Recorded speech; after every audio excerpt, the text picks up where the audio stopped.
Nice tits, bitch.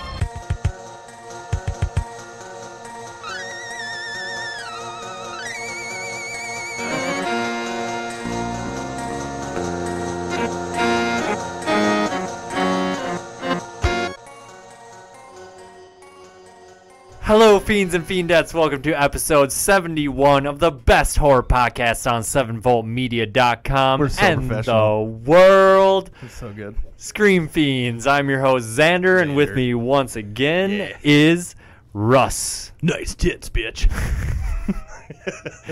If you're just joining us on this show, we talk about for the first time on this. Whatever. This is the second time we're doing this. Yeah, we had recorded like 30 minutes already, and we didn't hit the record button. Yeah. I'll say we. It's your fault, but I'll say we. Yeah, sure. Way to go, fucking this. If you're a long-time listener, you know how this shit goes. Yep. And you know where to find us. You know why? Yeah, I mean, I forgot to hit record. Hey, you know what? If you don't know where to find us, go listen to another episode. Yeah. What's the big deal? You know, on YouTube, You're gonna tell them anyways. iTunes, That's a good way. We probably should do that. What's that Google one? Google on the Play. Google one? Yeah, go to our website. What's our website? ScreamFiends.com. Symbol Media. Get at us on Twitter at twitter.com. What the fuck? Get at us on Twitter at Scream Fiends. Let us know what you're watching, what you want us to watch. What is the worst day of your life? I don't want to hear about that. No. I'm already depressed. Yeah. Fuck. So we have a Patreon. Yeah, we got one of those. Patreon.com/ScreamFiends. You can donate your hard-earned money to this wonderful, very professional show. And we promise to spend it at Chipotle. Yes. And we promise to send you postcards. How am I supposed to get And all the double other- steak burritos if you don't And pay us? all the other tiers that we We're not gonna definitely give you will. shit. But no, we definitely will love you for life. Blowjobs may be included, may not, or fellatio of any kind. If you have a clean bill of health. I'm trying to think. Whatever. Doesn't matter. Vaginas. What if it's a dude that wants a blowjob? That's what I was saying. Blowjobs. For dudes. But what if it's a vagina, then what are you going to do? What do you want to call it? A taco stand. Taco stand. No, that's an old joke from my Rainbow Six Vegas 2 days. Or maybe Vegas 1 even. There was a girl in our group that would play. And the funny thing to do back in 2006 was teabag people. Oh, yeah. And so when she would teabag people, like, well, what do you call that? She goes, taco stand. I'm just like, I like it. that. That's good. So Bring the taco stands back. I could go for some tacos right now. That was a good burrito today. The burrito was It was not bad. okay. It got cold again. I But think it wasn't ice cold. They put too much, like, salsa. Holy shit! Did you see? That was a new person. Did you see Yeah. how much shit they put on your taco? Did you see them do that first one, your first burrito? I wasn't specifically paying attention. I was watching. I'm just like, oh wow. Yeah, And I it mean- wasn't like a scoop and like a this. It was like, and just Well, like, they just got a fresh vat of both Pico and Verde. you lucked out today. Well, Fresh Pico I mean, and Verde. but I think they're I think they're used to like getting the very last remnants of the thing, so they're like scooping as much as they could, and this they could just like dip the entire spoon in there, so they got it wasn't level with the top of the spoon. Like you had the whole convex thing on top. Yeah. You got more than you needed. Yeah.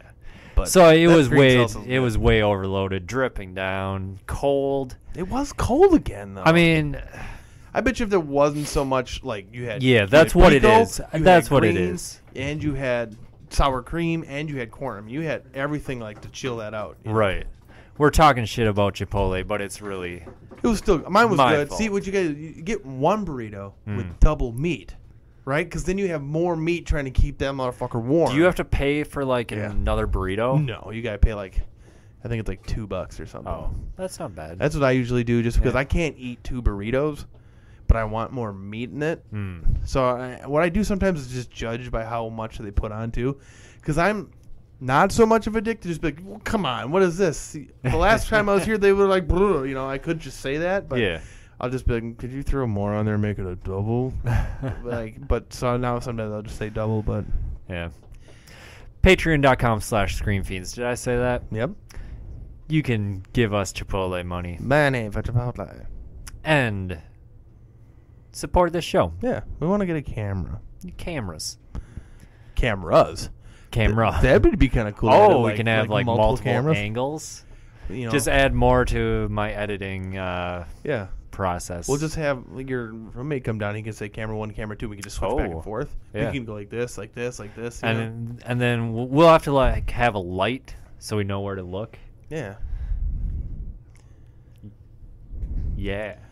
Yeah, like a good time to switch would be is like when we change subjects. Oh. Like blah blah blah blah. Sometimes we change subjects like that and that and then Transformers happened. Oh, and yeah, then it did, didn't it?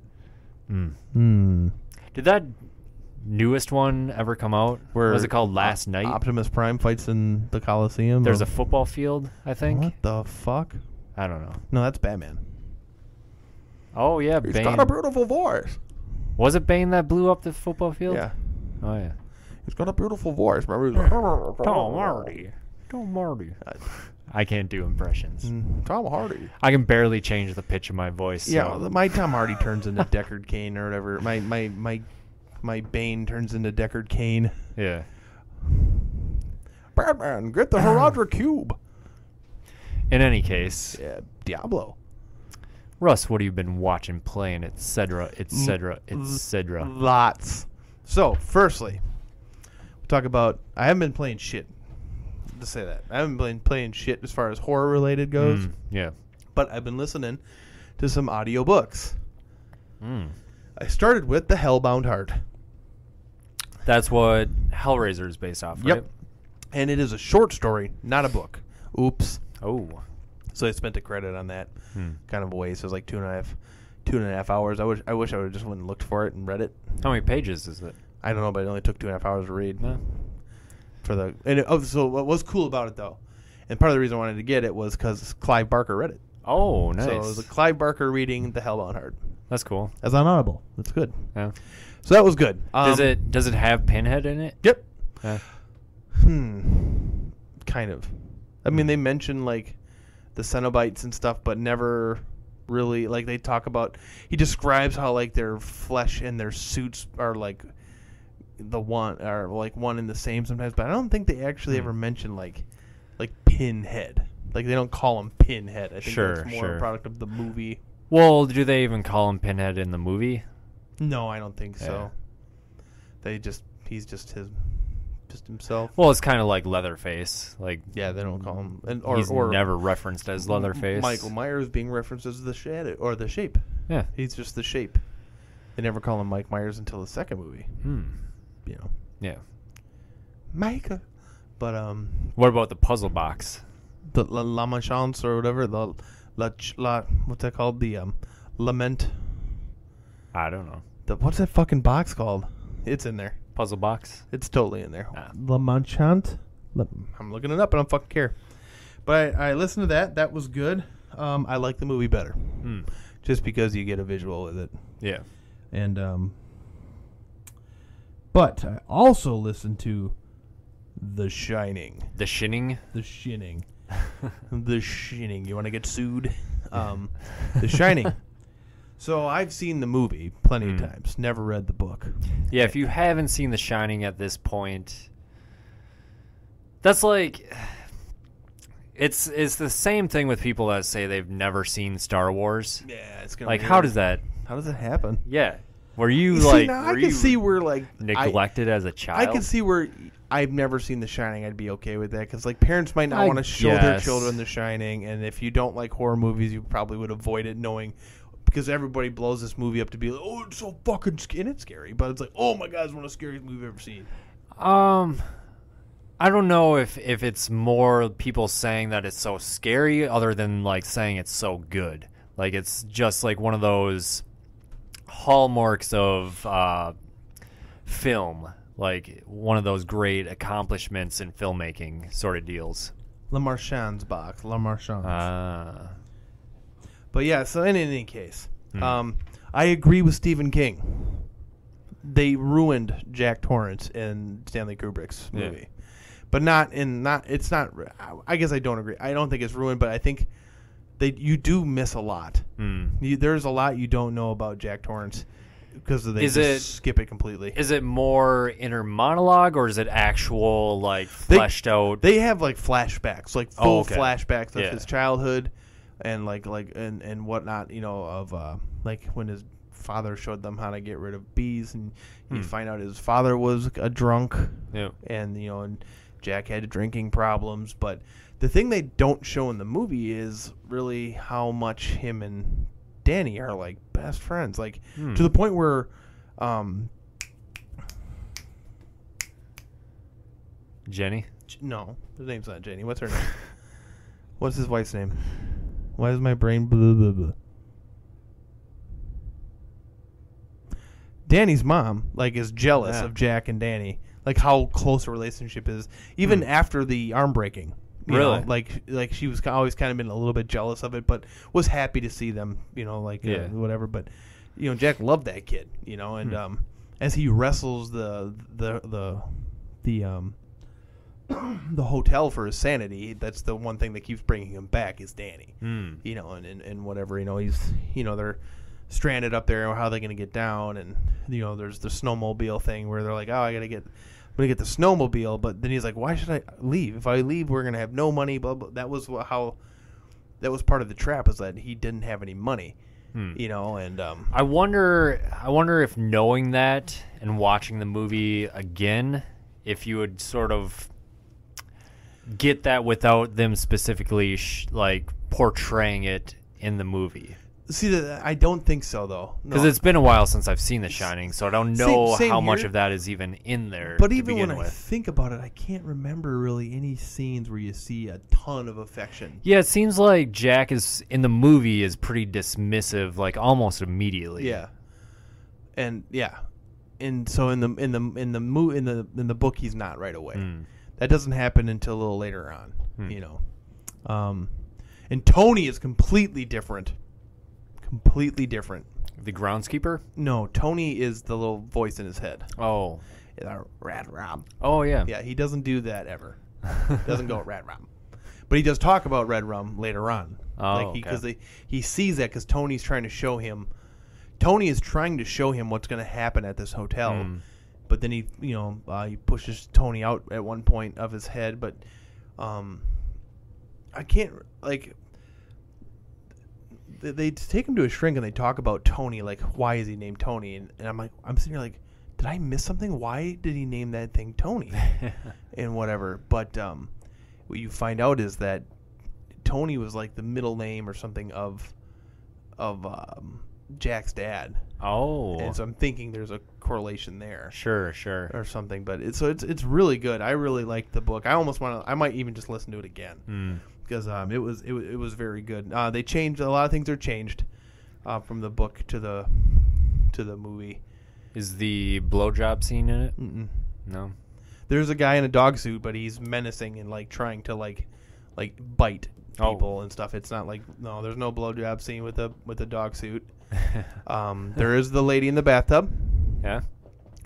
And that was freaky, like reading that part in the book, because Halverson, the cook, tells Danny that sometimes you're going to see shit, but they're just like pictures; they can't actually hurt you. And then he sees the old woman, and she does hurt him. And so he leaves bruises on her neck. What's the mother's name? I just had it. Jenny. It's not Jenny. Oh fuck!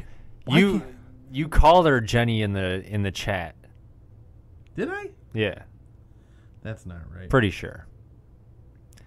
It's not Jenny. I don't have my... No, that was Jessie, and I was talking about a different movie. Oh. I spelled chinning again. Someone needs to make the shinning if they haven't already. I keep wanting to say Shelley Duvall, but Shelley was her real name. But Danny...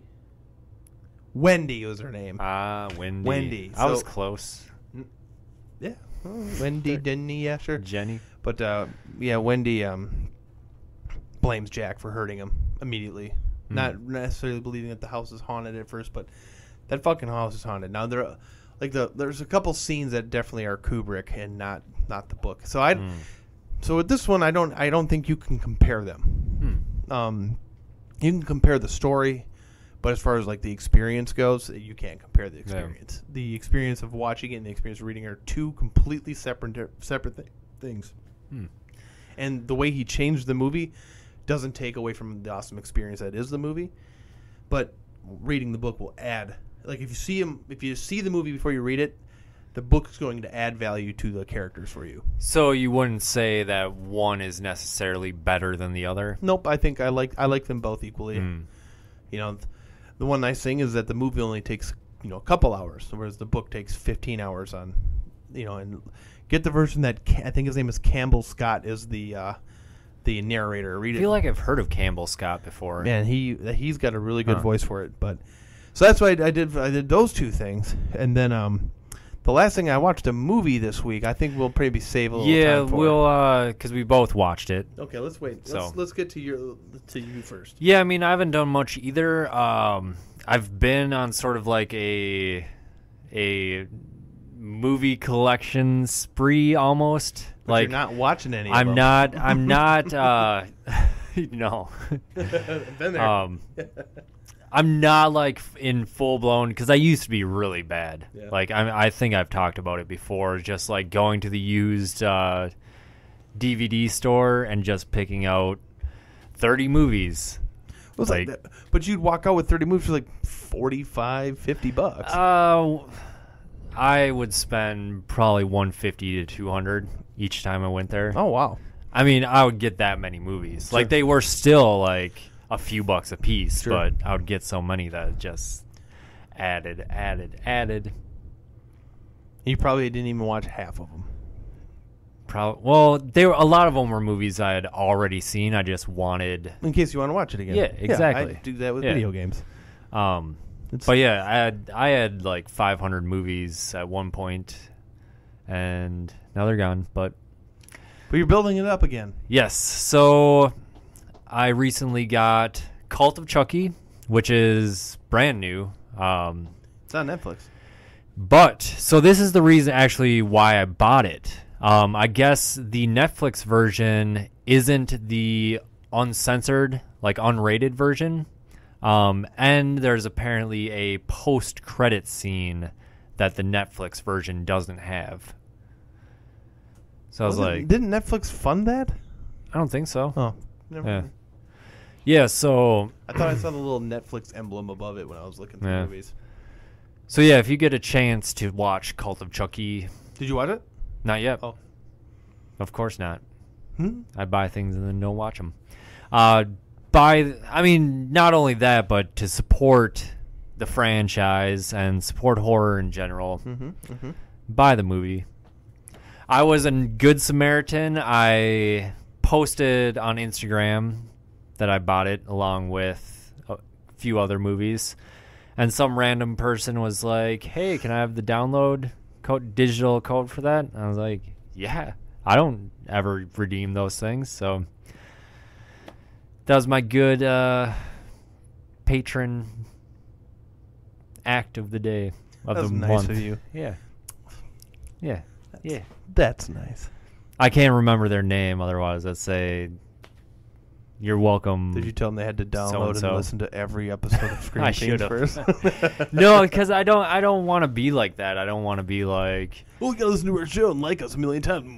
like be sure to Subscribe. I mean, we should probably do that because it'd probably be like. I don't want this to Good, turn into an but- obligation. So No, not at all. No, not at all. Sometimes I want to play Destiny instead of hang out with you. Well, I don't know about But that's over now. I mean, Yeah. we're over that. Yeah. But Yeah. So in any case, yeah, been buying a bunch of movies, and that's about it, really. oh, what's that movie we watched then? Except oh my for God. this is clearly in the running for our 2017 movie of the year. Holy shit, that was awesome. You remember what it's called? Gerald's Game. Yes. Another Stephen King joint. Now that's a Netflix joint too, though, right? Didn't Netflix produce that yet? Yeah, I believe so. Yep. First and foremost, we all know how he feels about Femke Jensen. That is the same way I feel about Carla Gugino. Really? Yeah. She's my Femke Jensen. What was she in? Sin City. Oh, yeah. Some movie with Nicolas Cage. I can't remember what it's called. Yeah. What was the Watchmen. director's name? Fuck. He directed Hush. And Oculus. Will you look it up real quick? I absolutely will. Now, Oculus, I remember thinking it was a decent movie, but the story just got a little bit, it was wonky. Wonky to say the least. Mike Flanagan. So he made Oculus, Hush, which I love Hush. If you haven't seen Hush, go on Netflix, watch it right now after you watch Gerald's Game, of course. But Gerald's Game. Holy shit. I was only half kidding when I said we should do today's episode about Gerald's Game. I would have been fine watching it again, but I had already taken my notes for the movie we did do. Sure. But, Gerald's Game. So as far as Stephen King movies go, this is it's that come up this year anyways. I like this movie better than It. Yeah,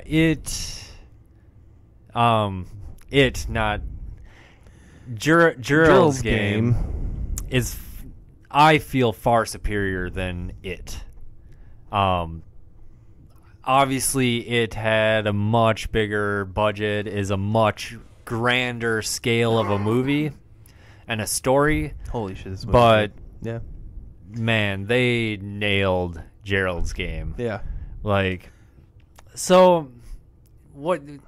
Give a basic premise of the setup to this movie. Carla Gugino's character, Jessie, I believe. She marries a guy, whatever, blah blah. They go up to spice up their sex life. He handcuffs her to a bed, and she gets stuck there for some reason. Yep. And loses her mind. And she ends up talking to her husband in like ghost form and herself in ghost form, as well as encountering some other things throughout this movie, all while trying to figure out how to get out of these handcuffs. And it's neat how these voices come to her and remind her in the most roundabout fucking ways that she has the means to get out of this fucking handcuff. Yeah, like the conversation. Okay, so I'm trying to be as vague as possible because people need to talk about. I feel like we need to talk about the movie in specifics. So, okay, spoiler warning. Spoiler warning. Turn this shit off and do not turn it on until after you've seen this movie. Yes. Do not risk any of this. I gave you the basic rundown of the movie, but it doesn't do it any justice. You have to see this shit. Yeah, and if that premise doesn't sound like you'd be into it, just try it. Just try it out. Like it's worth it in the end. But yeah, okay. So that being said, you can pause it, whatever. But we'll see you next week. Just watch that fucking movie. Yeah. Yeah, you're not gonna hurt our feelings. Just go watch it. Oh man, come back next week. But whatever. Okay, or come back when you're watching it.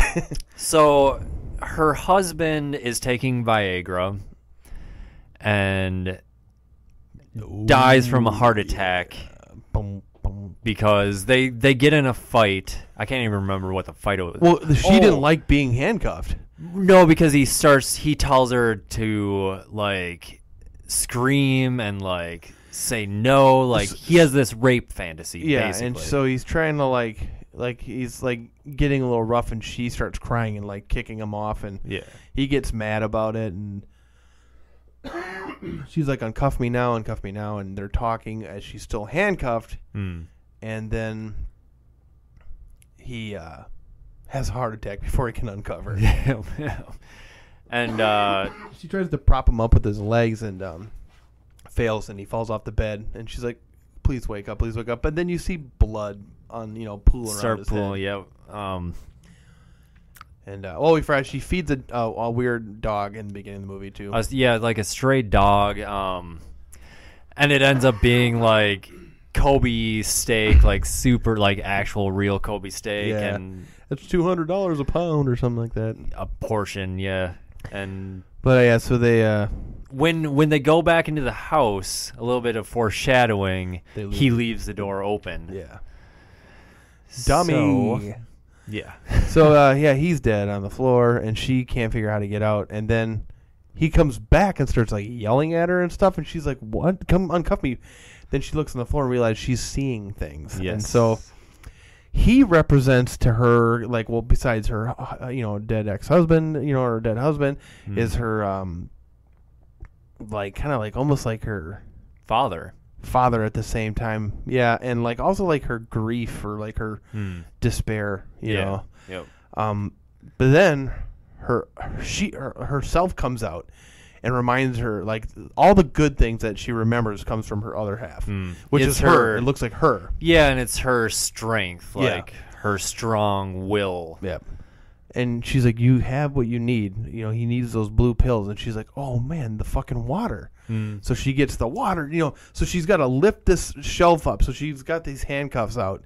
So she gets the handcuffs up as far up the bedpost as she can, and she can reach the shelf above her. And she tips the water to the one end so she can grab it with her hand. She's got the water, and he's like, you're not going to like this. She's so excited. She's so excited. But then she can't get the glass to her face because of the handcuffs, so she can't do it. And so, he starts complimenting her dress, and he's like, oh, yeah, I just dug it out. She goes, no, you bought it new. And then she's like, oh, yeah. So she remembered the tag she ripped off before he came out and put it up there. So she grabs the tag, rolls it into a little thing, and then uses it as a straw to suck the water out. Yeah, I really liked how the clues they gave, like, aren't very direct, but, I mean, it's the same, like, you almost get to figure it out with her. Yeah.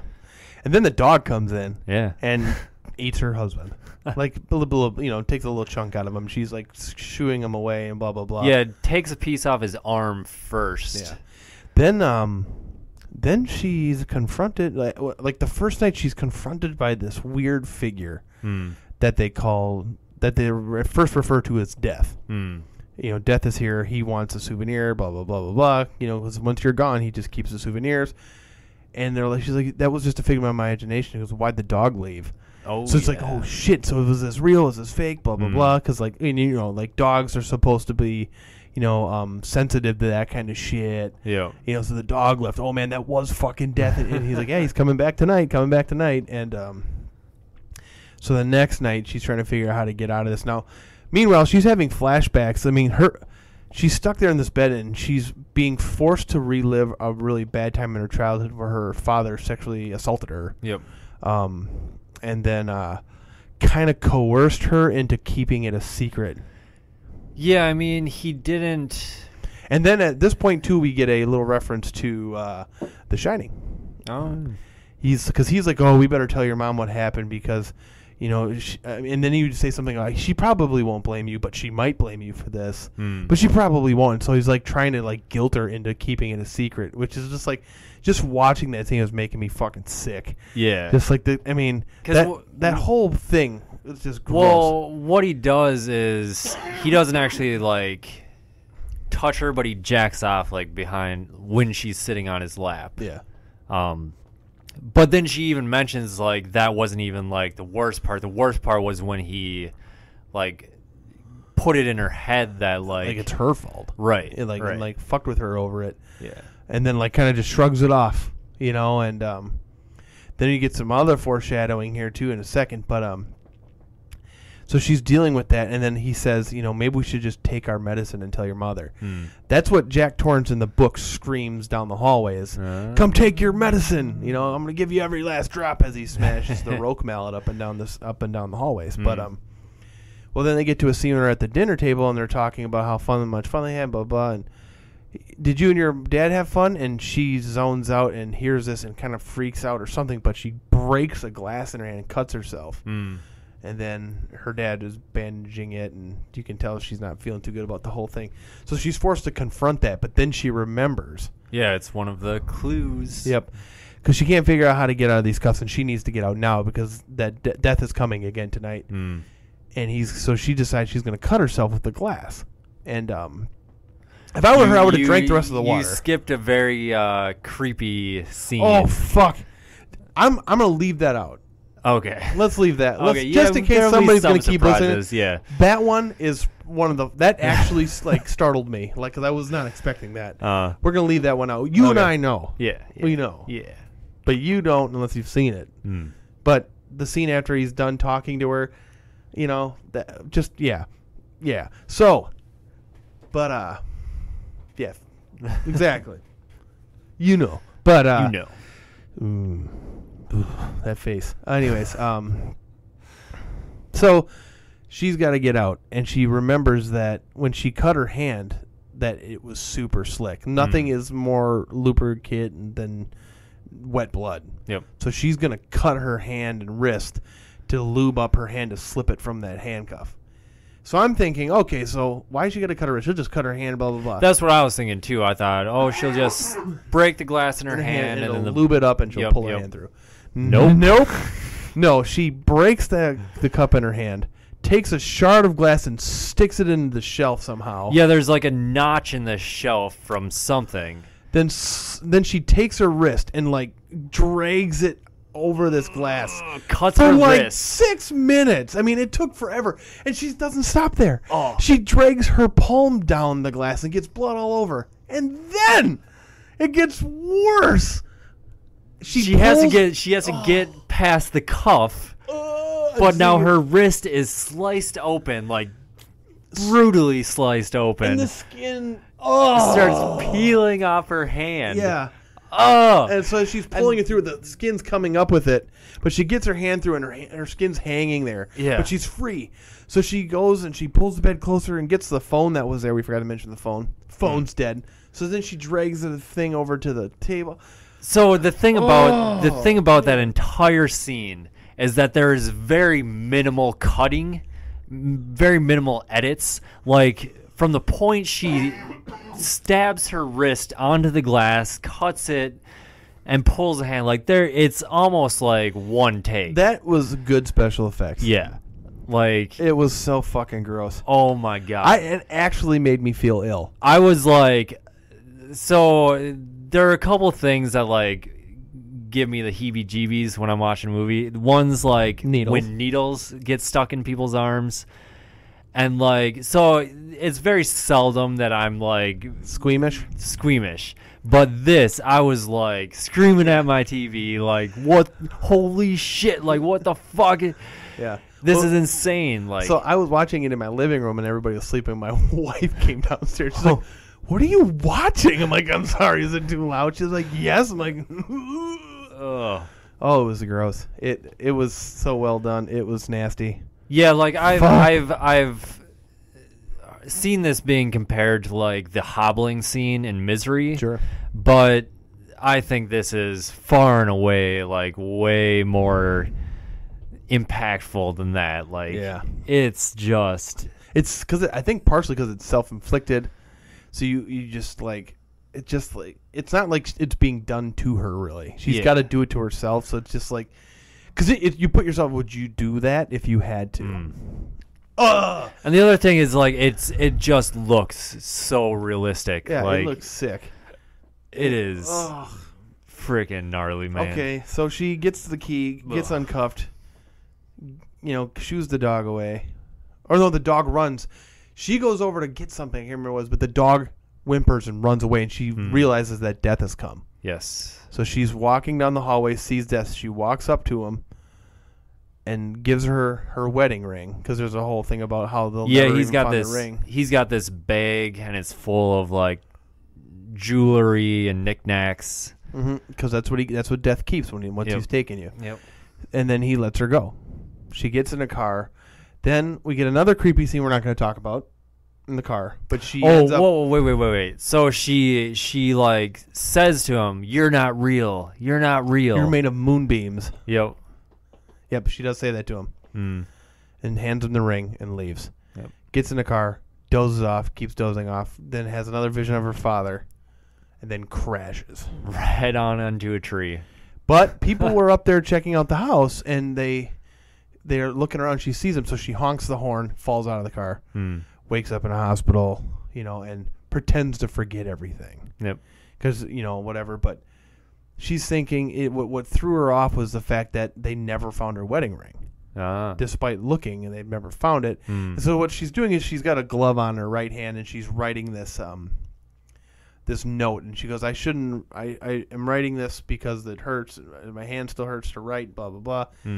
But what you find out is Death, the guy that Death was a real person that was in the house. Yes. He was he's like a grave robber, but Yeah. he was also like a necrophiliac, and he killed old people, right? well, at first, no, he would, he was like killing old men, like, and he would have sex with their bodies or something. Yep. And she was like, I was lucky I was a girl because he let me go, kind of a thing. But then he goes to court, to get put to jail for all this Well, stuff. and that's like the last line of the note. She's like, and I'm going to go see him. Yeah. Yeah. And so she does. And, like, so he's got the pituitary, like, that gigantism or whatever it's called. I can't remember what they call it exactly, but he's got, like, longer arms, longer hands. And the actor is actually the guy that played Lurch in the Addams Family movies. Oh, really? Yeah. Oh, he does, like, yeah, I can see that now. And so she approaches him, and he goes, "You're not real. You're made of moonbeams." He says that to her, and she just kind of smiles and leaves. Well, he breaks out of his handcuffs at first. That's right. But, then they restrain him, and he says that to her, and that's that, and she moves on. Yep. But, yeah, that movie was fucked up. I liked it a lot. Like, really good. It was like a cool, like, venture into psychosis, but then you had, like, the weird dude who ends up, you think is death, but he ends up being an actual, like, person, and you're like, what? Yeah. Maybe I'll get that book. I wonder what the book will be like. But I feel like they really get into her character. For sure. The reason she married that older guy is because it's like her father. Yeah, there's so much to it, and like they really why get into she would be opposed to like a rape fantasy sort of deal. Yeah. And they make her address all this stuff. Like the character like has to come to terms with all of these things that she's trapped to this bed. Well, and really it's what saves her life. Yeah. Is confronting it and overcoming it and stuff. It's a very phenomenal movie. I liked it better than It. Yeah. We're not going to obviously do a show on this, but I think we should give it an award. Scream Fiend seal of approval for me. Easily gold. Easily gold. It's not quite up there with Martyrs on the platinum level, but it is the high tier of gold, like the highest point of gold. Yeah, I don't know what it's missing to push it over into platinum even either. Like compared to what else has come out this year as far as horror, I'd give it a platinum. But I mean, it's like overall, I don't want to wing those things out like anything, but it is on par with the other greats. I kind of almost want to give it a platinum. Almost want to do it. Almost. But I don't want to right now. I might I'm going to watch it again. Sure. Like I've seen Martyrs a couple times. I've seen The Shining a couple times. I've seen Silence Land a couple times. Our other what we consider like a platinum awarded movie. Yeah. This one I want to see a few times. The only like gut reaction, the only thing holding it back for me is that sometimes her acting was a little over the top. But I mean, it's nothing to distract you. It's not enough to distract you, but it's enough to where you like. Does it take you out of it a little bit? A little bit where it's like, oh wow, that's a little much, or like that was delivered not quite as well as it could have been, sort of deal. Do you think Famke would have done better? Oh yeah, of course. How about Naomi Watts? Naomi Watts would have killed this role. I almost picked a Naomi Watts movie for tonight. Oh, which one? She was in the remake of Funny Games. Oh, was she? Yep, she's in the American version of Funny Games. Dang, we need to do an original versus remake with one of these days. I'll never do original versus remake of that movie. Well, it's the same movie. Exactly. It's like a shot-for-shot remake by the same director. Right. Well, that would save us a lot of time. So we could just watch one of them and just be like, yeah, they're great. Yeah. No, I actually haven't seen the original, so I would want to see the original just to see it. Well, we could just do that. But there's other ones that he's done that I want to watch, like Cachet. that director. Oh, Pretty yeah? sure it's the same director. Cachet he did. Hmm. That was a really fucked up movie. Is that a horror? suspense thriller? Okay. You know, like a, I wouldn't say it's like a horror. You know, I don't see enough of those. Like, that's another like genre that I really enjoy. Like suspense. I mean, it's borderline horror. Yeah. That's probably why I like it. Like, But I guess how do you define horror? Does horror have to deal with something that's like supernatural? And no. I think it's a lot of it has to do with gore. Mm-hmm. I mean, this is all personal opinion, but Sure. yeah, I think gore. Like how do you differentiate between like a horror and a thriller? See, that's a hard thing. Like Silence of the Lambs, for example, a lot of people classify that as a horror movie, Yeah. or at least within the horror genre. See, I would call that suspense. Yeah. I would call a thriller would be like something with more action. Yeah, something along the lines of like Pelican Brief. I haven't seen that one. That's I mean, So like a thriller, I'm thinking like well, yeah, that's more like I don't know. thriller. I don't know. But yeah, horror, I would like, you know, I'm thinking when I think of horror, I think of what I would see in the horror section at movies. Yeah. You know, you get like your your Evil Dead, your Friday the 13th, Chucky, Yeah, Dead Alive. I mean, people classify Salo as within the horror genre. Sure. And that's definitely. But then there's mystery too that could be kind of horrifying. Yeah. You know, like Hitchcock, a lot of Hitchcock yeah, or like stuff. What about Mothman Prophecies? Where would you put that? Richard Gere. Yeah. Richard Gere movies. That's where I would. Put Yeah, that. that was a good movie. I liked it. I was way too young when I saw it, Sure. like to really grasp it. Like, because when I was that age, I wasn't looking for like some sort of deep, like psychological thriller. I was looking for a fucking Mothman to Yeah. come popping out Like and killing people. Yeah, and there is no Mothman in Mothman Prophecies. No, not really, but kind of. Yeah. But yeah, so I don't know. But yeah, Gerald's Game must see. Scream Fiends Gold at least. At least. At least, and I'm gonna watch it a few more times, and I might change my mind and give it that platinum. Yeah. I don't know.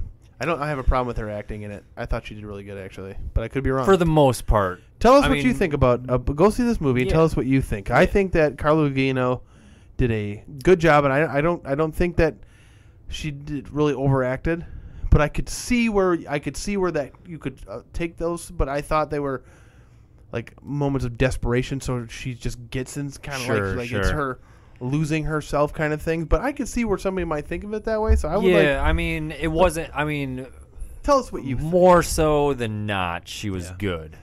And tell us if you think Famke Jensen would have done a better job. Tell us that. Yep.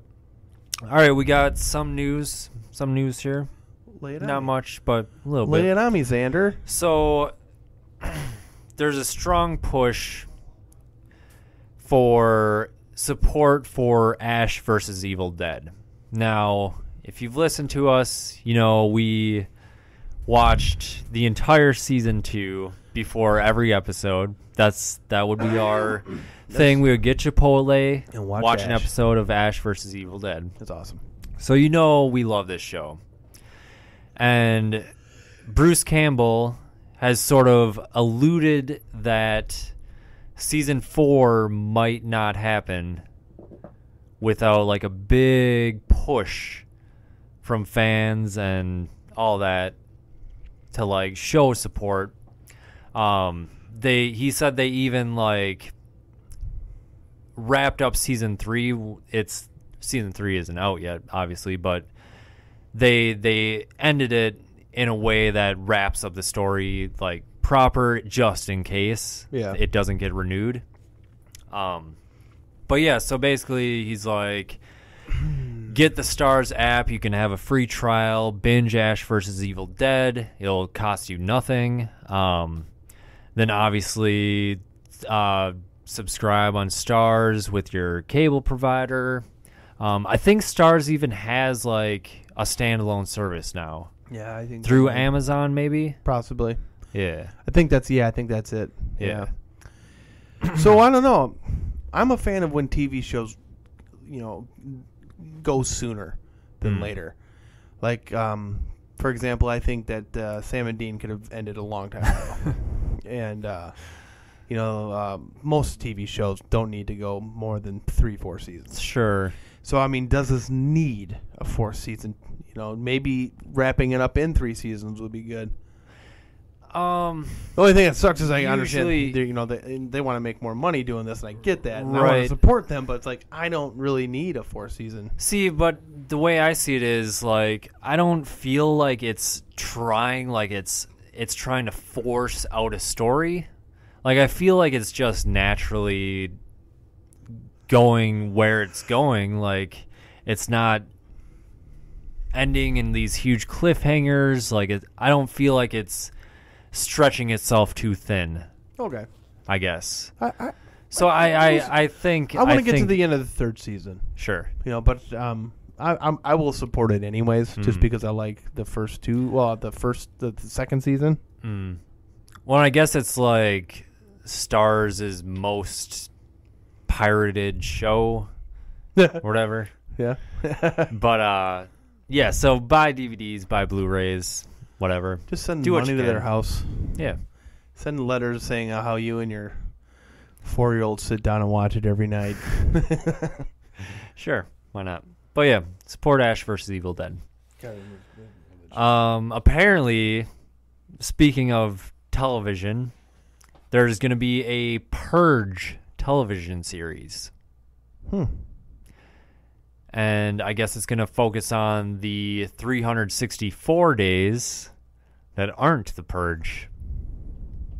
So I don't know, like, it is interesting to me, like, what this world is like. It's just the new season of Curb Your Enthusiasm. Oh, have you been watching it? Not yet. Oh my God, it's so good. Yeah. I hope they do that. They should do a Purge spoof. Pretty.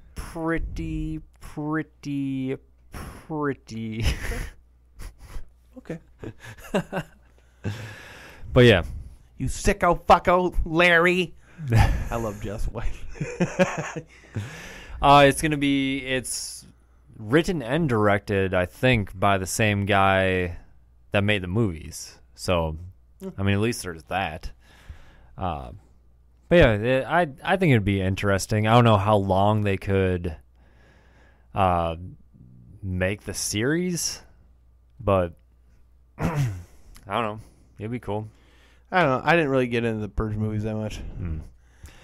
See, I like the Purge, so we don't always agree. Yeah. That first movie was like, it was okay. Like the idea is kind of creepy or whatever. Yeah. Kind of like Saw. I like the first one. Sure. But although I think the second Purge movie is better than the first. Yeah. Than the first? Yeah. Yeah, I think that the first Saw movie was the only one that should have ever been made. Oh, but that cliffhanger. How do you not follow up that cliffhanger? What, in Saw? Yeah. I don't know. Don't. Just don't. Okay. I guess. Sure. Sometimes you just gotta leave you hanging, Leave them wanting more.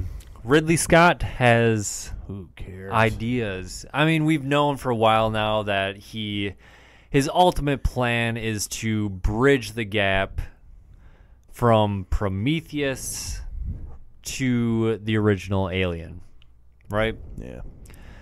Well, apparently, the next movie he wants to make, he wants to get away from xenomorphs. Wow.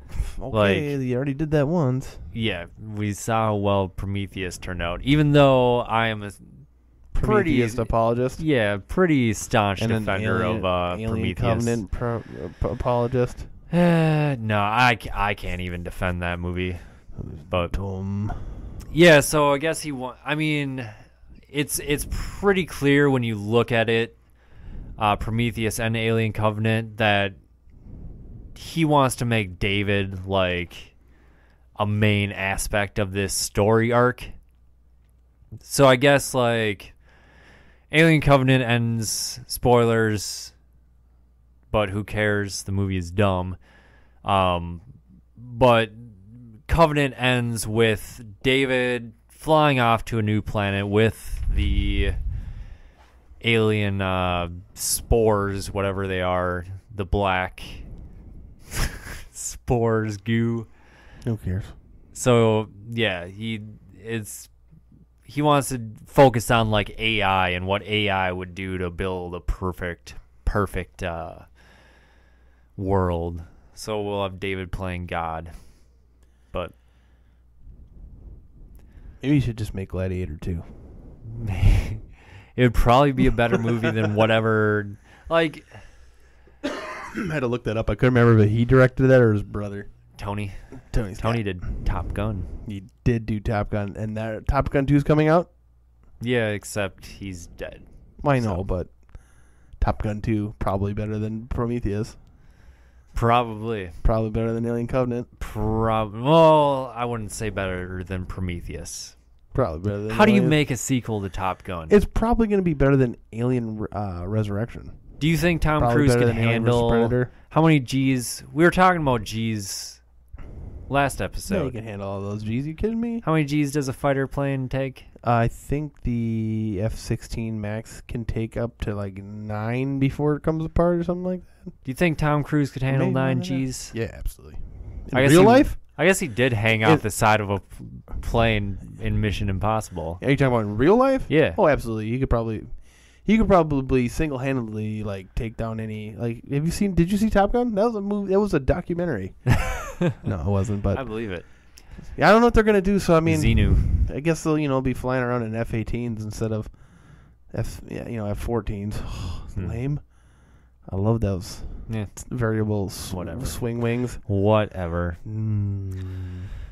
Some news on the Halloween reboot. Oh, John Carpenter has come out and said it's going to ignore all sequels.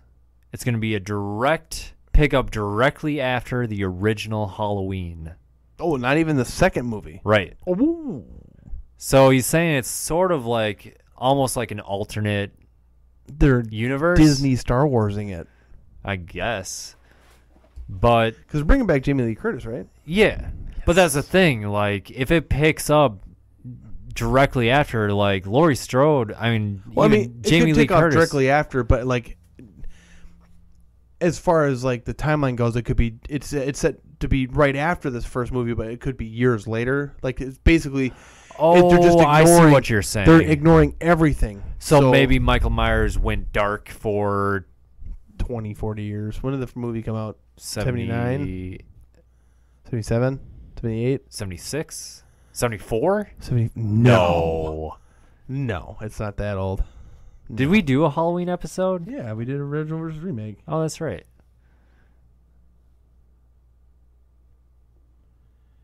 Boop, boop. 78 sounds right now. The more that I think about it. Yeah, I'm looking it up. Yep. But 78. Yeah. So yeah, 40 years later. Jesus. The fuck? Yeah, I guess. I mean, unless they do that dumb like digital de-aging. Oh, don't do that. That would be a giant mistake. Don't do that. Yeah. Just make it don't- 40 don't years do later. that. Yeah. But I mean, would that make Michael Myers like? Because how old would he have been in the movie with Laurie Strode? Like he would have been in his 30s there, so he was like 70 years old. I'm gonna get you, a man. Well, I guess they would have to go down. You know, instead of getting another Captain. Howdy. No, that was Exorcist. Oh. Captain. Oh, speaking of, that was one thing I did actually do. I watched the first episode of the Exorcist TV show. Oh, how's that? It actually wasn't bad. All right. It has a nice like twist on. Okay, so this show's been out for a while. If you haven't watched it, whatever. And it's spoiled like in the previews, anyways. But the person that you think is possessed turns out not to be, and it's the innocent one that actually turns out to be possessed. So it's a cool Gotcha. little spin. Yeah, it's a Gotcha. little gotcha. So, But I have an idea. yeah.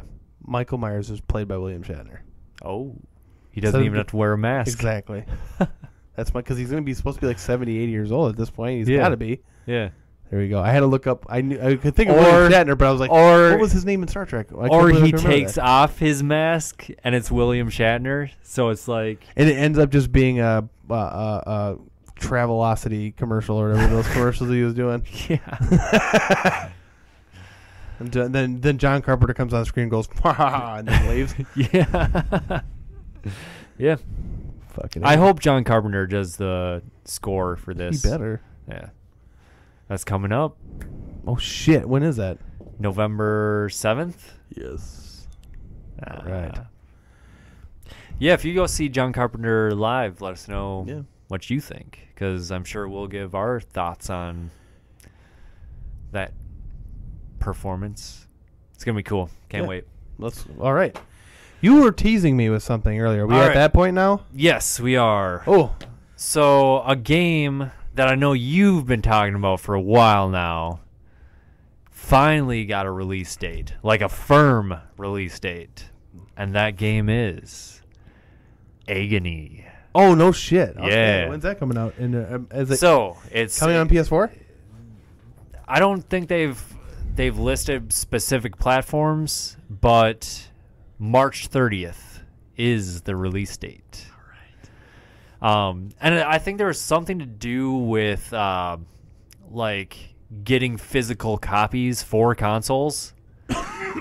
So that's what was holding up delaying the process of releasing the game. According to Facebook, Yeah. or Wikipedia, actually, I'm sorry. Initial release date is 2017 for some reason.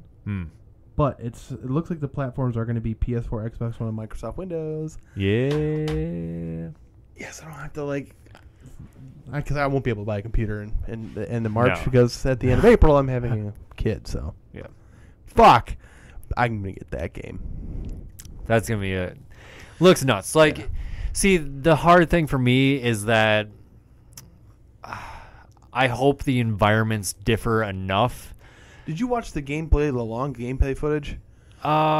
They start in what looks like a bloody appendage, bodies everywhere, bloody fireplace. Yeah.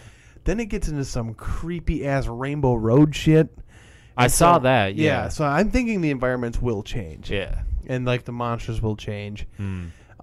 This is what I thought Dante Inferno should have been. Like Dante Inferno turned into a God of War game, and I'm just like, fuck. Yeah. I wanna take. I shouldn't say rip off, but it was. Yeah, but I wanted to take Dante and Virgil through a scary escape the 9 levels of hell kind of a thing. But no, instead it's like, watch me destroy this whole place because I'm mad. Do you think it's going to be more along the lines of Outcast, where there isn't combat, it's purely stealth based? I think so. Maneuvering, because I thought at some point the character had a weapon of some kind, like a knife or. Oh, he gets a torch, and you can throw the torch. Oh, okay, yeah. But yeah, I hope there's no. I hope if there is combat, it's sparse and only if you fucked up the sneaking, so it gives you an out. Because I read that that article we talked about how horror games are in these death retries where it's like, oh, you died here, what do you do this time? Yeah. If you can fight the monster off and get away to try to reset that way, as opposed to, oh, you died, respawn. Right. Right. Give it some whatever, but yeah. Yeah, and I liked Resident Evil 7 in that aspect where, there was moments where you had to fight, but then when you were in a sneaking section and you messed up, it wasn't necessarily a game over.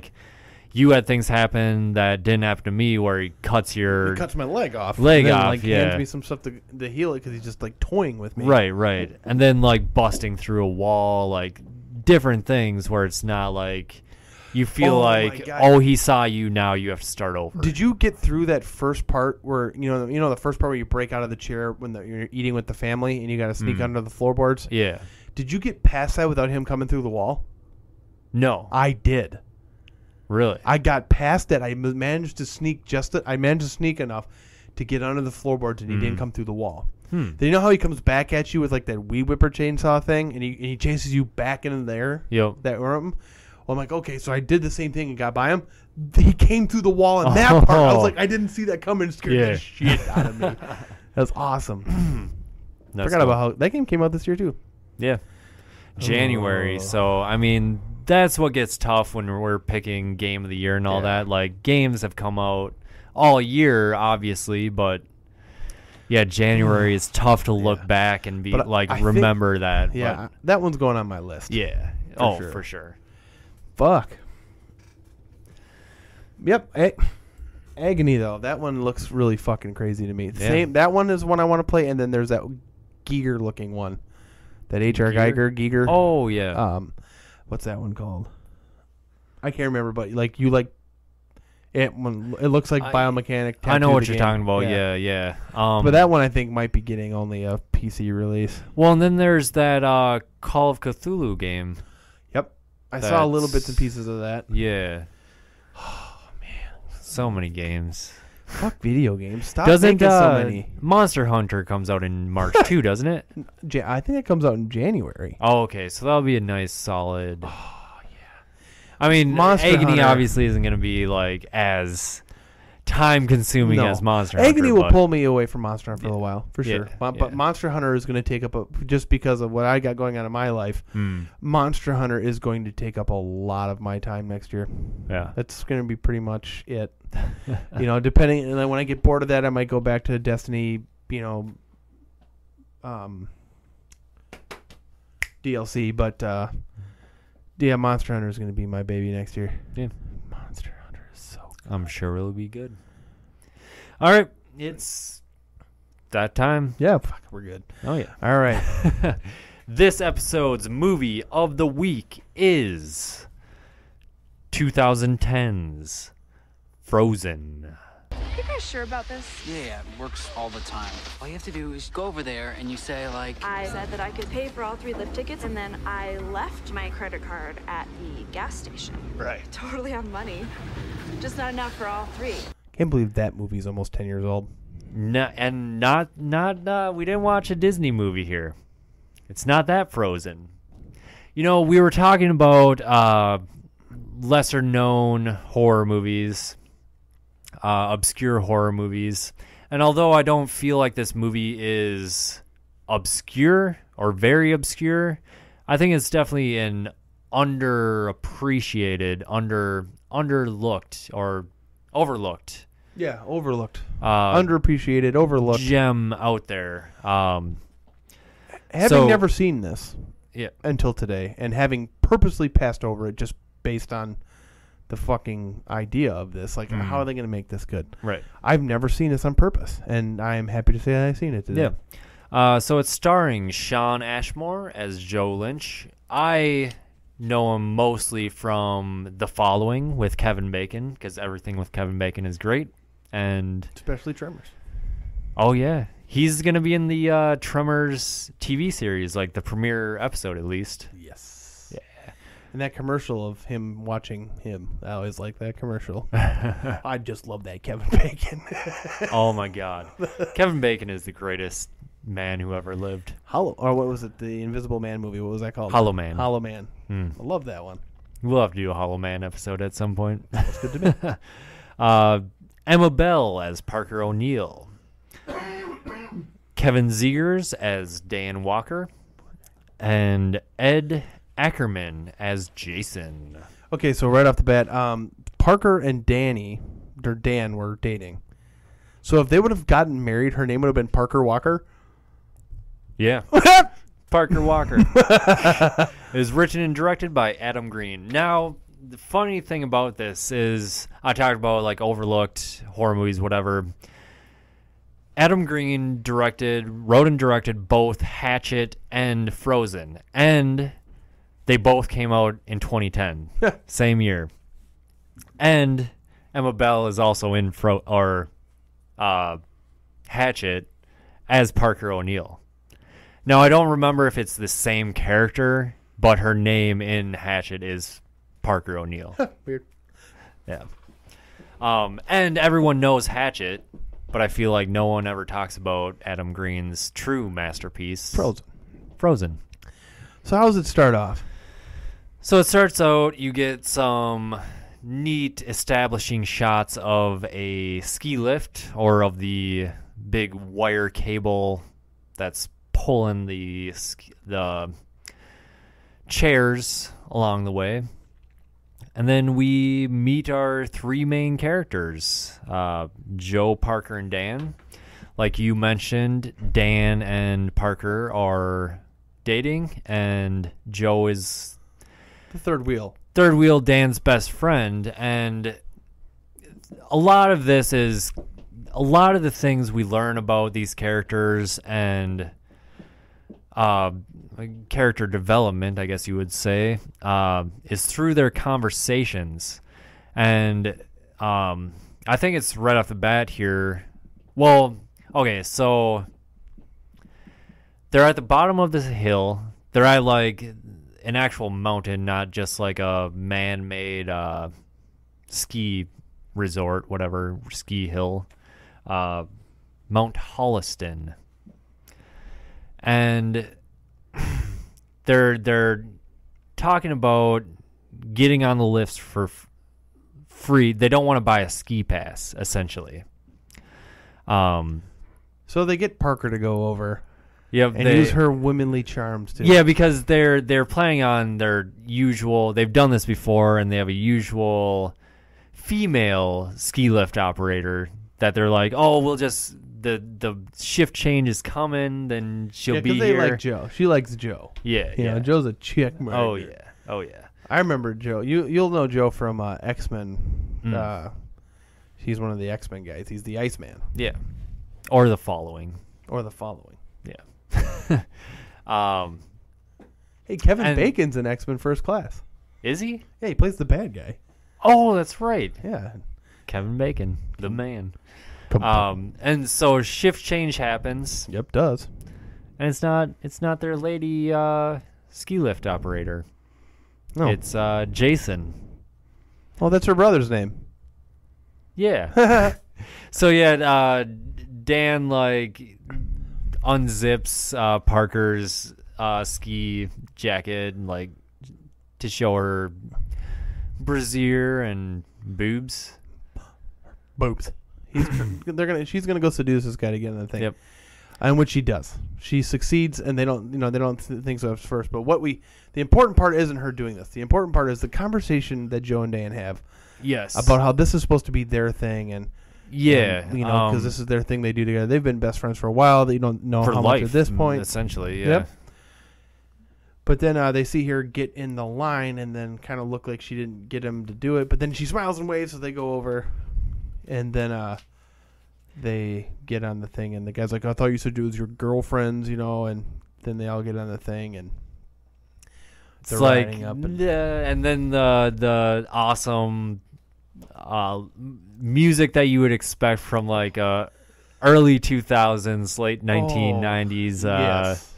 horror movie pops in. That horror movie / like snowboard party movie. You can guarantee I'm putting that music at the end of this episode. You can guarantee that. But there are some good music cues in this, though. Yeah. Like when it gets to the more whatever you want to call it, but the orchestral stuff. But they're going up the ski lift now and talking, and they're kind of Joe and Parker are kind of jiving each other, and Dan's in the middle of this, and then the ski lift stops. Yes. And they're yelling and blah blah blah, and then it starts up again, and then and then it's all as everything's it's all great, cool. Yep. Yeah, and they go and they get up on the hill, and they're both snowboarding and making fun of him because he still skis. Joe, I mean, Joe skis.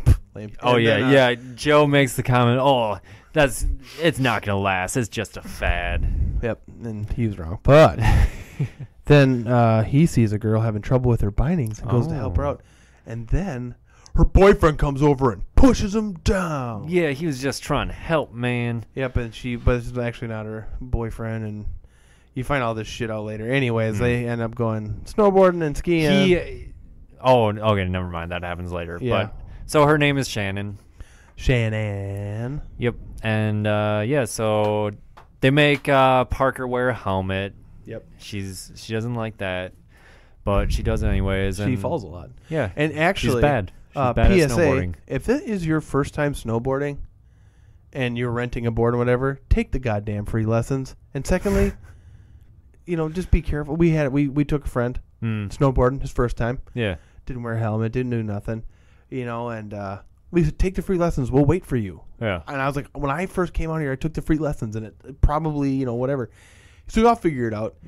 He did okay for most of the day, but then at some point he was, going down the hill, and, when you're leaning on your, forwards, they call it your toe edge. Sure. So he's going toe edge, kind of just sliding down the hill like that, and then leaned back or something because he lost his balance or got this something, caught his heel edge, and then it slingshotted him into the packed snow as super hard. He went home in an ambulance. Now he's fine. Oh no, he was fine. I think he had a concussion. Okay, I did not see that coming. I thought he was just gonna. Oh, he fell. No, he went home on a stretcher, zipped up and everything, and me and my buddy were well, fuck. Want to go down one more time? And so we did, but he was fine. But so don't feel like it's lame. Just take a goddamn free lesson. Oh my god, because we kept telling him dude, because he did it more than once too. It's he's going down and boom, I'd see him just boom. I'm just like, dude, you're gonna die. You gotta stop doing that. Just stay on your heels. Yeah. That first time, because if it's not much fun going the other way, but you kind of launch as opposed to just bam like this. Yeah, so I went snowboarding once in my life, and my biggest problem with it was dragging the snowboard along. I got so tired just taking the one foot out and basically pushing yourself along the way. Oh, sure. Yeah, that sucks. Yeah.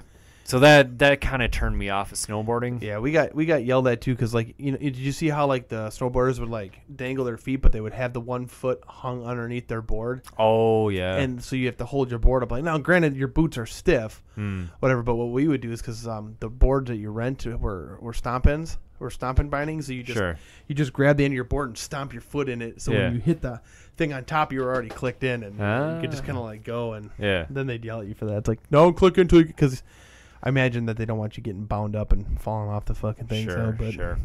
Anyways, enough about that. Yeah, so they have a grand old day, snowboarding all day, and then it gets dark out. And Joe wants one more. He wants to do a real run, not on the bunny hill. Yeah, well, they're sitting in the ski lodge, and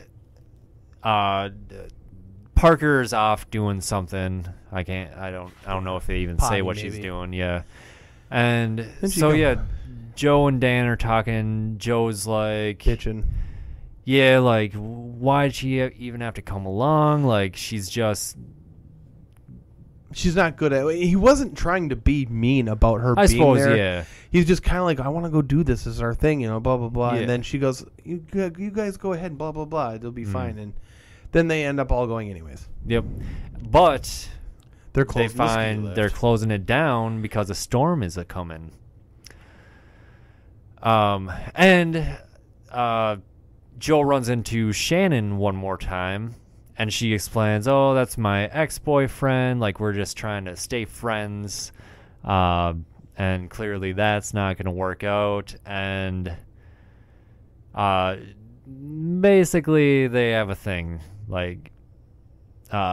Joe works up the courage to just go and be like, hey, can I actually just get your number so I can meet up with you? And she's like, yeah.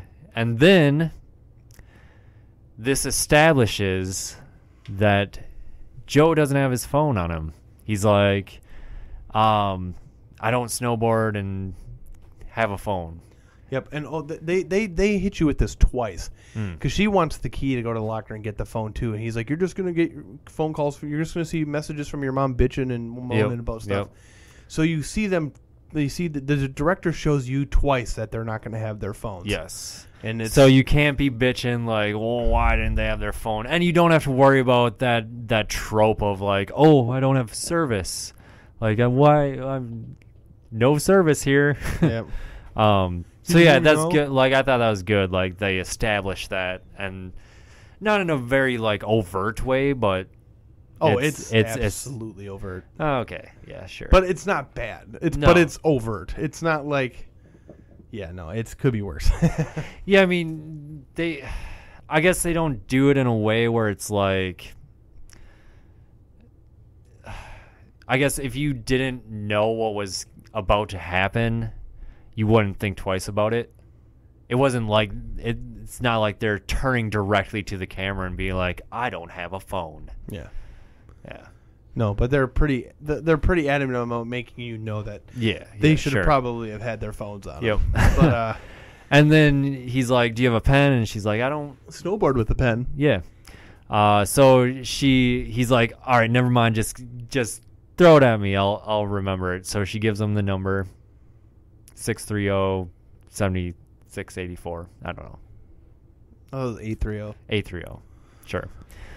But then he gets back with his buddies, and they're begging the dude for one more ride. The same guy they had from before. They're like, come on, we gave you $100. But what they don't realize that he put the flag in already that shows that the last riders are on it to close it down. Yep.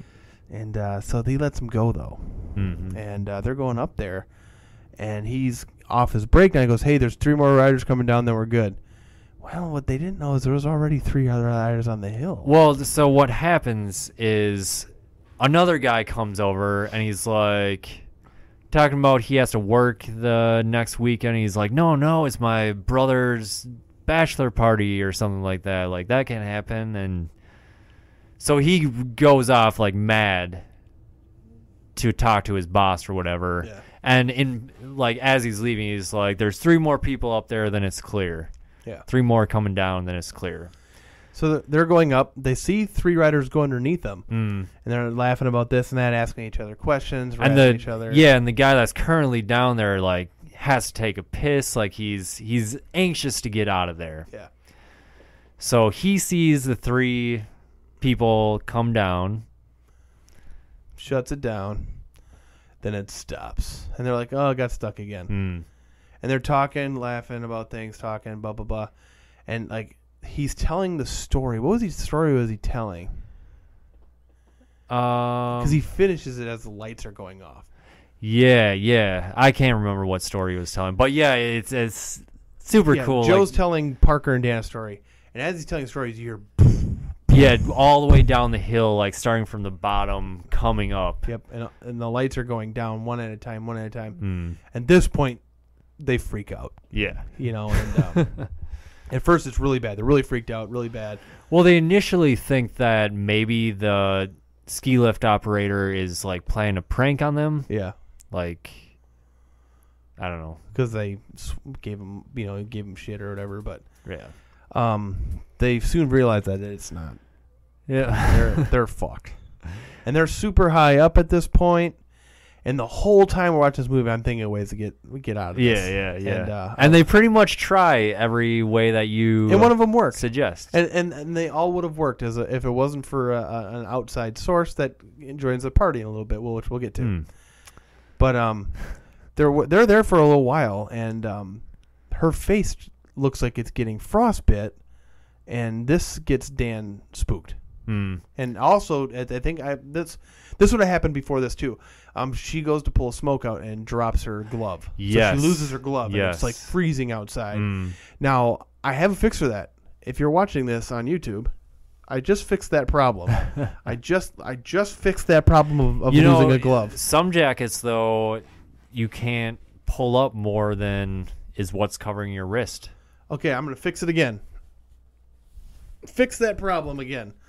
I guess I just fixed that problem. But if you're sitting and you don't have enough maneuverability and the jacket is tight, I was sitting when I just did this.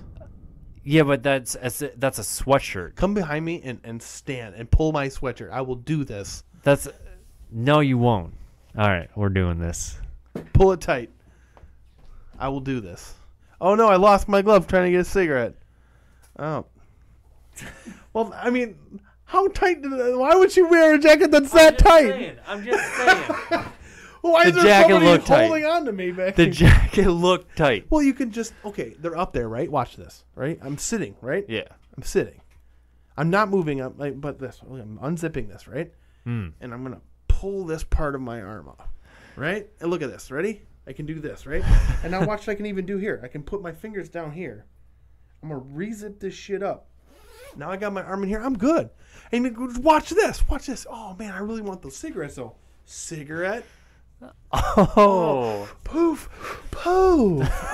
See, I'm going to survive on a ski lift if this ever happens. All right. Plus my other ideas. Yeah. I got another idea. I'm just going to tell it now. All right.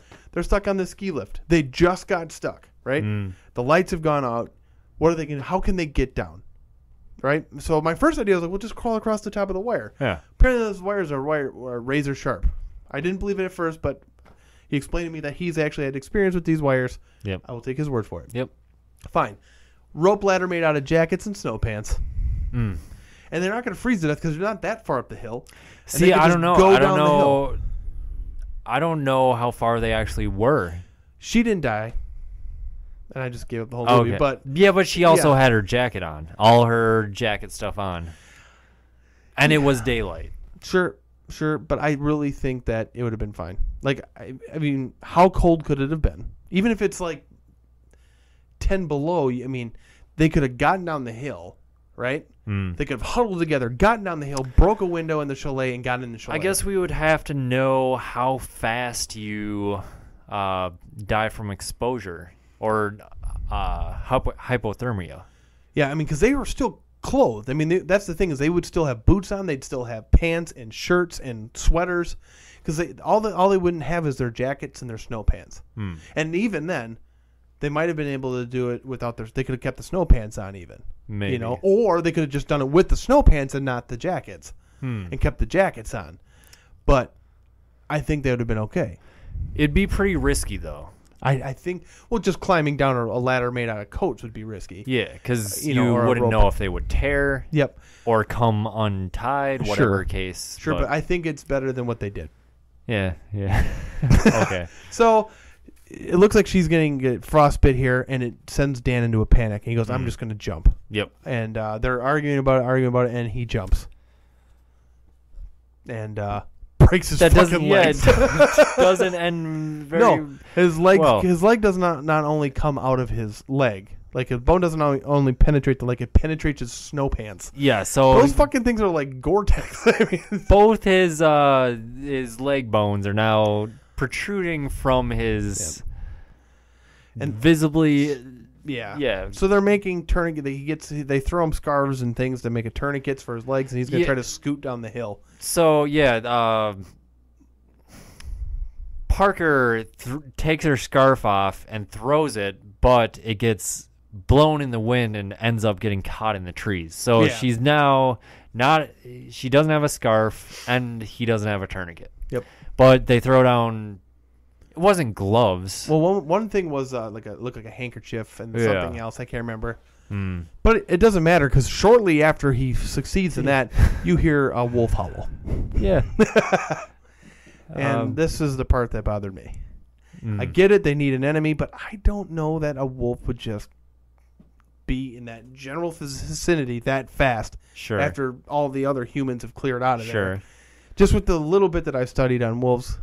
Well, you don't. But you at the also same don't time, necessarily it's winter. know. They could be starving. Yeah, you don't. There's things there. They got smell of blood, and it's not exactly clear like how long they were actually up there. Sure. From the point where, because they're just they're just trying to like keep themselves occupied by talking, up to that point. Sure.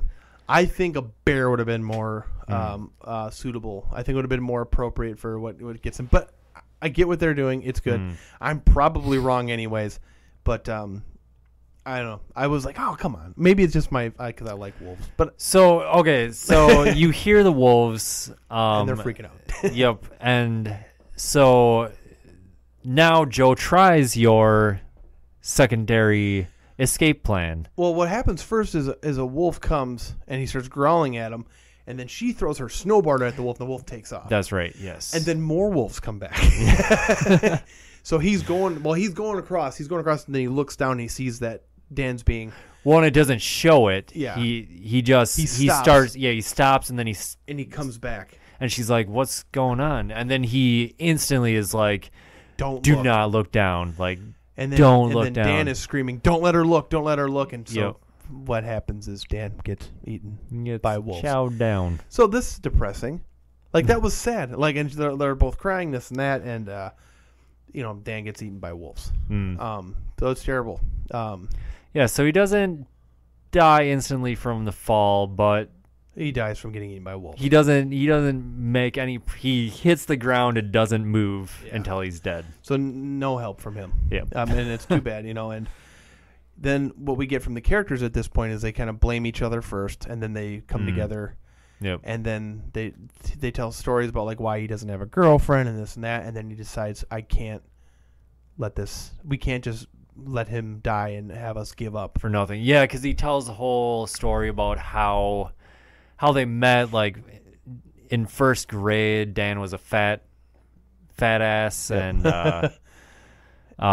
he picked him to sit by. yeah, because he was being crying because his mom wasn't there and like whatever. So yeah, the teacher was like, We'll pick somebody to sit by. And yeah, and he picked Joe. Yep. And they've been inseparable ever since. Yep. So yeah, then Joe's like, we can't let Dan have died for nothing. Yep. So they try, and he makes it to the next. He does go across. He Well- cuts his hands up really bad. Okay, so before this, so it's now daytime, but Parker wakes up and her hand is frozen to the safety bar. Yeah. And so she peels it off. off. And this is, I mean, it's not nearly Gerald's game level, but It's like pretty bad. yeah, like the skin on her fingers, like they did a really good job on the prosthetics. Like the skin on her fingers just look. But I dead gotta and- fault this movie too.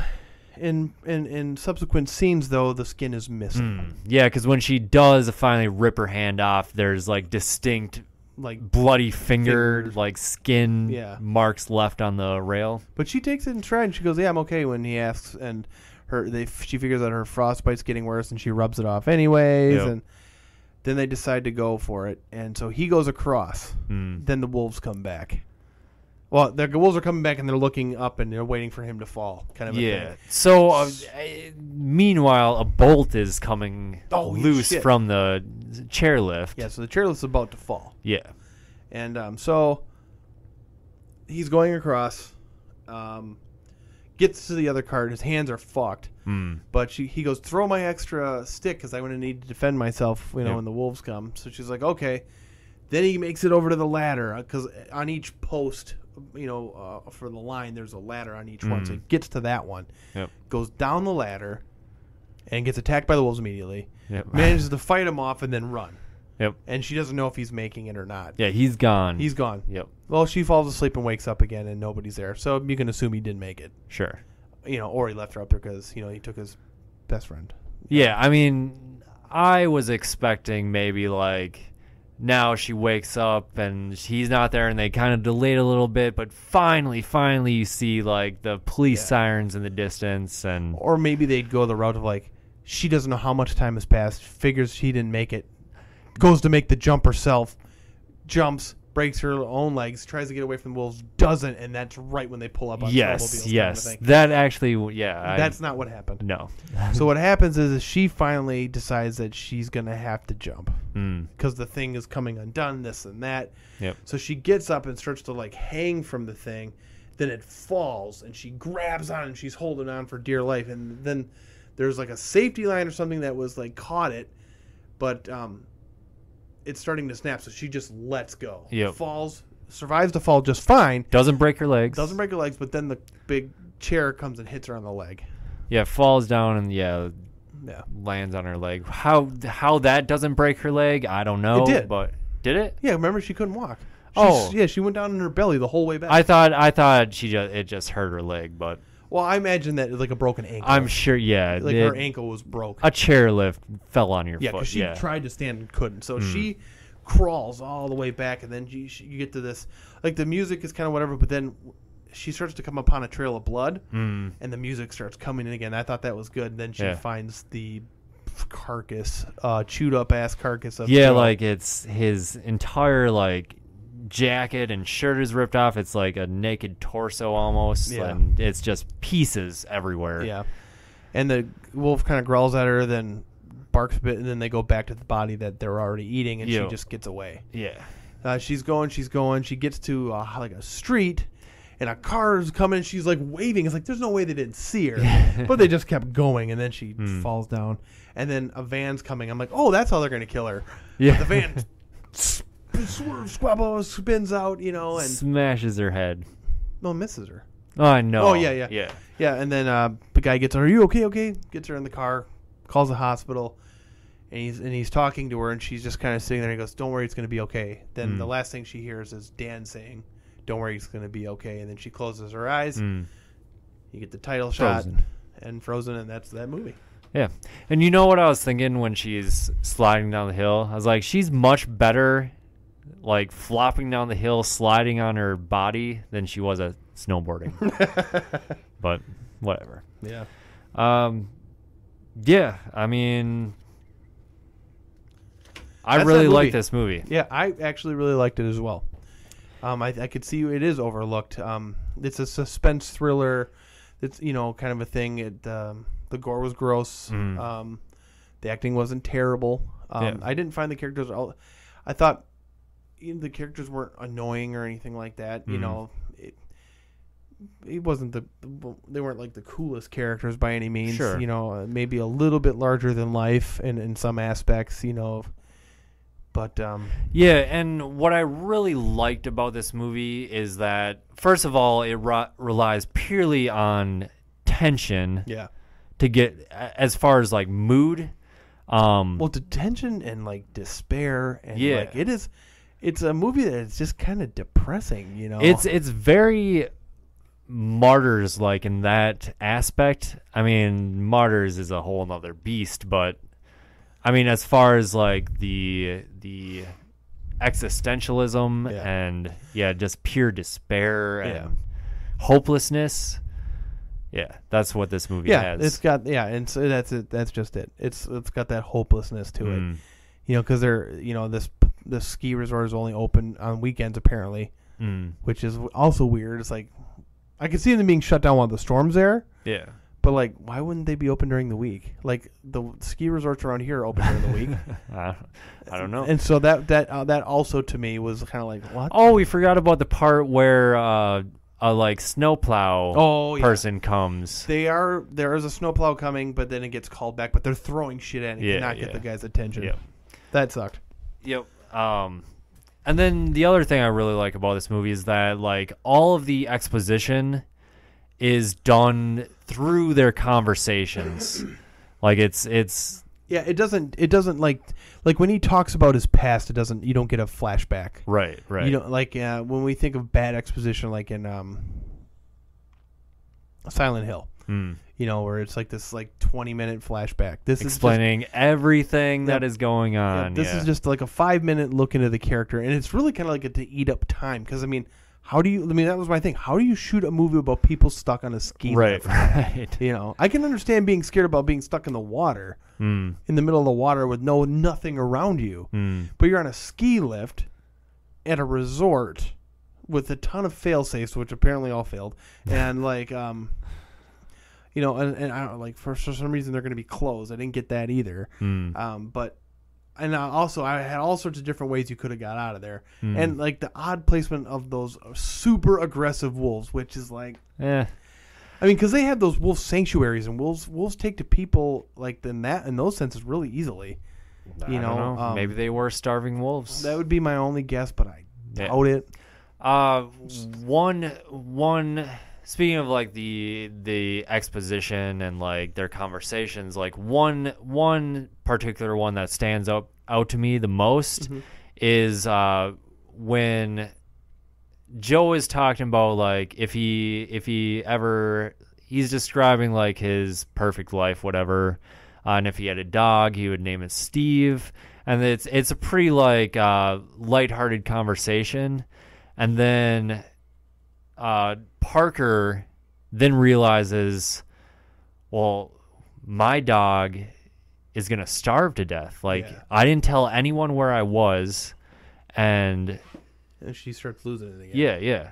So it's like that kind of thing where it's like it goes from, a lighthearted sort of they're trying to cheer each other up to like the realization that they might not get back to they're screwed. You know, So, yeah, Okay. I mean, this is a sad movie. yeah, Yeah.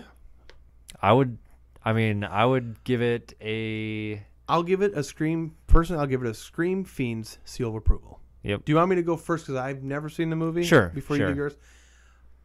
Now, because of the shitty music, that gets a little minus from that. But it's kind of nice at the same time because it's kind of like nostalgic to like that or late '90s shit.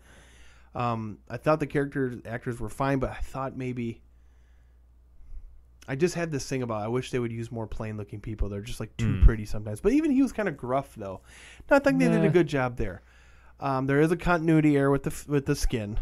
Sure, So I got sure. that. I think it could have melted and Well, skin doesn't melt. when Rubbed it's freezing. off. Oh, maybe she was just bored and peeled it off. yeah. She Well, did I'm peel off bored. the burn on her face. The makeup was good, but I think I'm gonna go with a high silver on this one. Okay, that's fair enough. I think Yeah. I'd go high silver on this. Gold missing because of that continuity error. And really, God, I guess that's really the only major bad Sure, thing. But sure. I also think, it almost should. I almost want to give it a complimentary goal just for taking a movie about being stuck on a fucking ski lift and making it meaningful. Yeah, you know? yeah.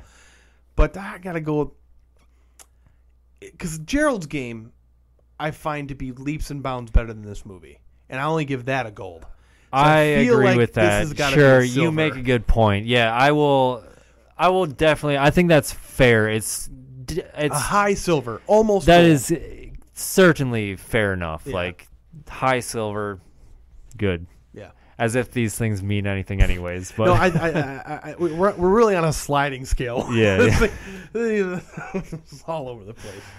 but yeah, high silver it is. All right. Yep. Get at us on Twitter at StreamFiends.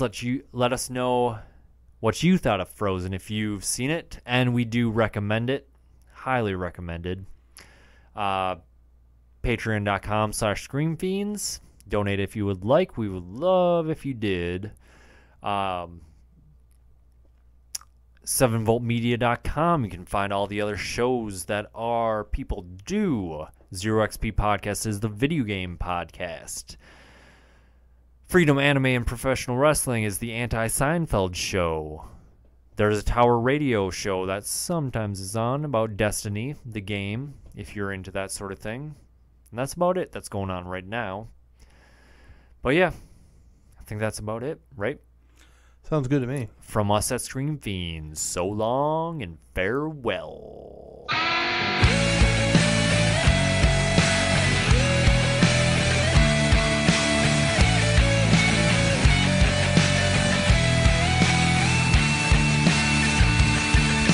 Ghostly smoke hangs above our heads.